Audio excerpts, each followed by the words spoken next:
New survey from Old Dominion University shows the level of trust between communities in Hampton Roads and their respective police departments differs from city to city. It also shows which people report more negative interactions with police officers. Investigative reporter Evan Watson breaks down the findings. There's obviously some big differences there, not just in perceptions, but in actual experiences. About 4 in 5 people in Hampton Roads say they trust the police, and satisfaction with police has grown by 8% compared to ODU's survey results last year.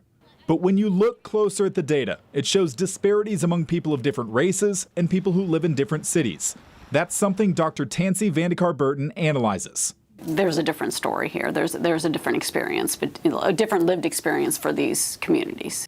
At least 2/3 of white people say police do a good job with using the right amount of force, treating racial and ethnic groups equally, and protecting people from crime. But only between 30 and 40% of black people agree.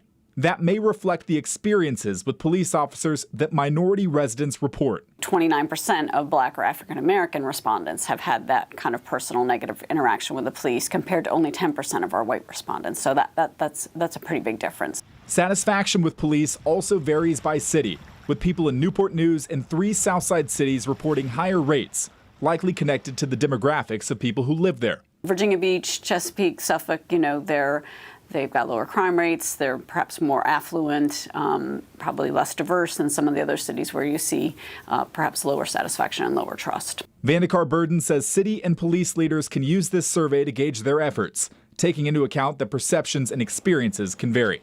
In Norfolk, Evan Watson reporting for 13 News Now. As a whole, perceptions of police in Hampton Roads improved from the last time ODU conducted the survey. That was in 2020, following the killing of George Floyd, and while people across the country protested against police brutality.